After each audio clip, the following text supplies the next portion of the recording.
Freshman ready on his second attempt. That one is no good. They battle for it. Loose ball. Recovered Marvin. He scores.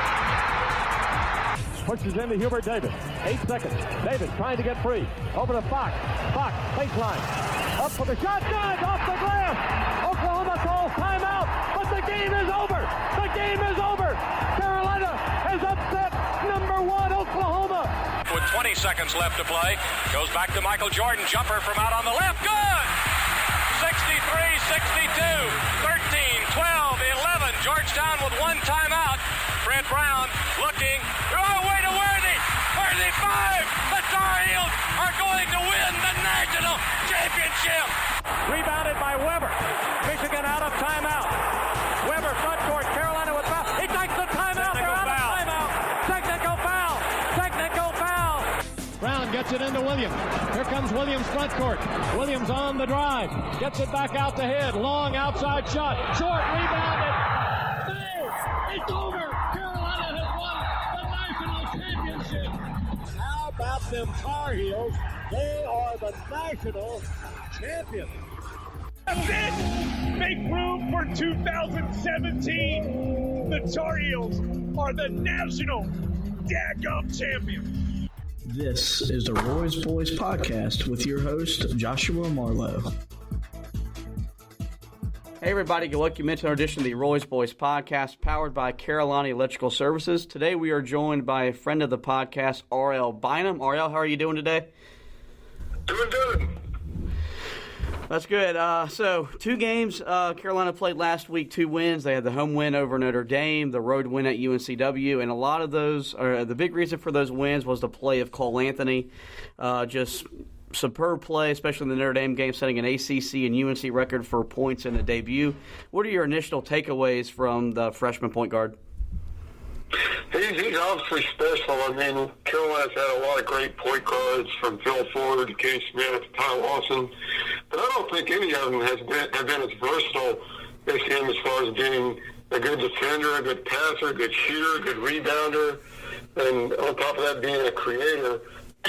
He just does so many different things, and given the lack of depth, it's probably a good thing. He's also the usage rates for him are through the roof, and the number of field goal attempts are through the roof. So it's good that they have him on hand. If they didn't have Cole Anthony, you never know, because when he's been out of the lineup, things haven't gone too well, and the offense isn't too well organized. So they need to put bubble pack around him for sure. We've seen him be able to score the ball really in all phases, whether it's a three-point shot, getting to the basket, mid-range. I've been very impressed with what he's done defensively. What are your thoughts on his as a defender? Because normally we see freshman point guards, whether it's for Roy Williams or really in the ACC, they struggle defending at a pretty good level. He appears to not struggle defending any type of guard. And I guess my question is this: is he the best defensive guard Carolina's had probably since going back to either Marcus Page or Raymond Felton? From a short sample size, I would think he'd be right up there with them. I don't know that he was tested all that much against UNCW. I mean, they have a decent little point guard, but I don't know that he's going to get the kind of test he's going to get later for against Gonzaga or some other teams that are coming up. But you have to have a point guard who can defend like that, and it's really going to set the tone for the rest of the defense. And all the way back down to Brooks, with the combination of his defensive play and Anthony, it definitely will be an imposing force against offenses. You mentioned the lack of depth, and there's a lack of depth in both the front court and the back court. The back court, especially with the 2 freshman point guards and Jeremiah Francis and Anthony Harris not being able to play, it's allowed a guy like Andrew Platek to be counted on to produce, and he's done the little things right that this team needs him to do. Is there any chance that even when the point guards get healthy that he still has a role on this team? I'm sure he'll still have a role. I don't think he'll he'll get as many minutes as he's gotten in the first 2 games. I can't see that happening, but you never know. I think his time might come in another year. But, some of the passing he's done in traffic and the threes weren't falling down in Wilmington, but he certainly has shown that he's not shy about putting it up, and he hit a few of them against Notre Dame. But, he's a scrappy player, there's no doubt about it, and you can tell talking to him after games that he's absolutely loving how things are going so far. But, that will be interesting to see what the dynamic is once everybody's back, because obviously 7 players and really 6 players against UNC Wilmington. It'll be interesting to see what the rotation is. But then again, except for the Virginia game, the way Roy does in December, the kind of rotations you see in December won't be the kind of rotations you see in January. He'll do a lot more experimenting. So we probably won't really know Platek's role for the big games until January. You mentioned the Virginia game, which is in early December. It got announced today it's going to be played December 8th. And Carolina, of course, opened with Notre Dame. What are your thoughts on the ACC opening the season with conference games? It's got a lot of mixed reviews from coaches and I guess the media. And is this something that if the feedback's negative enough, do you think they'll go away from it in the coming years? Well, if Roy has anything to do with it, they'll go away from it because he's definitely not a fan of it. I don't know that I've heard many coaches who are fans of it. As an observer, it was a lot more fun to watch those conference games and watching some directional school and a blowout, and you don't really have a gauge on how good teams are. But every ACC team got a bit of a gauge in the first game. But you got what you kind of expected when you have this situation. There are a lot of turnovers, a lot of sloppy play, and that's just going to be part of the deal. I get the sense it's not going to keep happening every season, and the main reason was for the ACC network.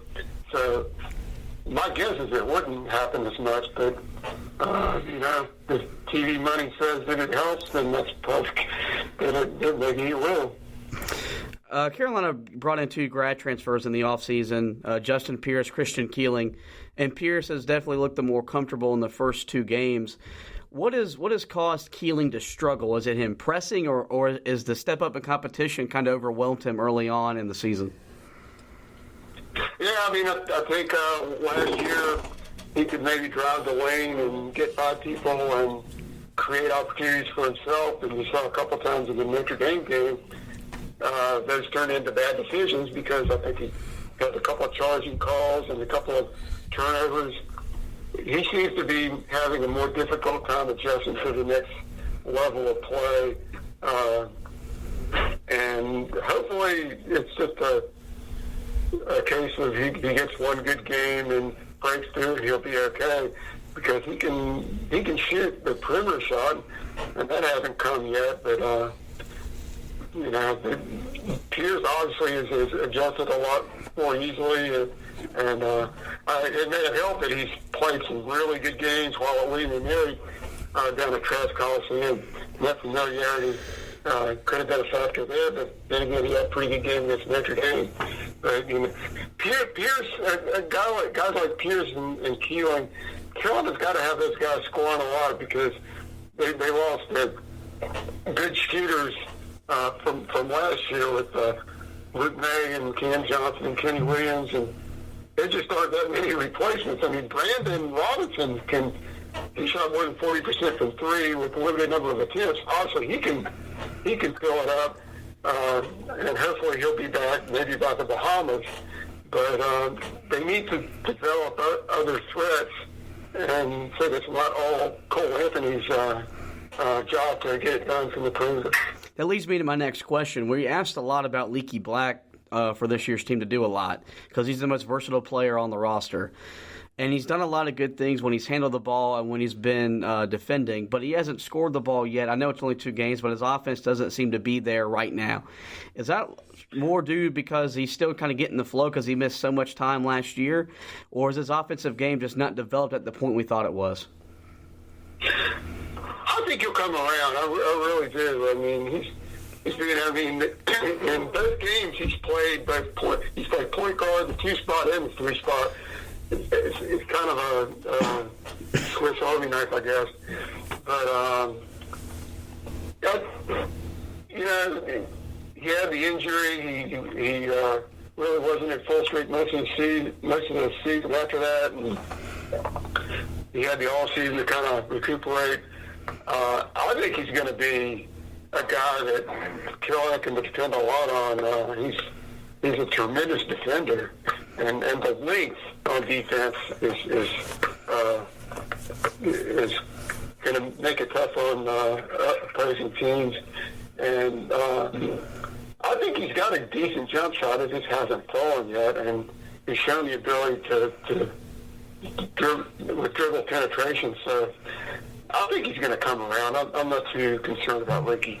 All right, I'll get you out on this. Carolina has struggled so far this year in the open floor with a combined 23 transition points in 2 games, and they've also struggled at the foul line. They missed 7 foul shots against Notre Dame and 14 at UNCW. Which is more concerning for this team moving forward? Well, that's tough because both of them are concerning. It seems like the only guy who was making free throws against Wilmington was Brooks. So you got to make the free throws, but it's Carolina basketball to get going in transition. And talking to Cole Anthony, he knows. Asking him about the fact that he had double-figure rebounding in both games. He's talking about how he lost the rebound because he knows the more he rebounds, the more he can ignite the break.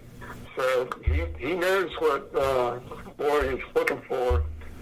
So he's going to try to get it done. It's just a matter of the team meshing and getting that transition game going, and you got to think that they will be able to do that.